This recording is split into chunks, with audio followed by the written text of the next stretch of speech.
Hello everyone, good morning. তো তোমাদেরকে আমার ফেসবুক ব্লগে অনেক ওয়েলকাম।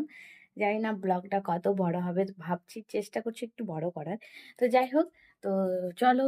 এখন কিছু আর কাজ নেই, কাজ বলতে সকালে যেসব টুকটাক কাজ থাকে, বিশেষ করে ছেলেকে রেডি করানো, সেই সব কাজ কিন্তু আমার অলরেডি হয়ে গেছে। আর আমার নিজেরও পার্সোনালি ব্রেকফাস্ট করা হয়ে গেছে। আর বিছানার অবস্থা জানি এলোমেলো, কিছু করার নেই, বাড়িতে বাচ্চা থাকলে এরকম হবে। সেই জন্য এটাকে নিয়ে আমি আগে অনেক ভাবতাম যে বিছানাটা খারাপ লাগছে দেখতে, এই করছে, তো আবার এখন আর তো কিছু মনে হয় না, যা আছে থাক। তো এদিকে রোদ উঠেছে খুবই হালকা। একদম যে রোদ উঠেছে সেটা নয়, কারণ শুনছি নাকি মানে বৃষ্টি পড়বে, মানে বাবা বলছিল নাকি যে বৃষ্টি পড়বে। তো দেখা যাক।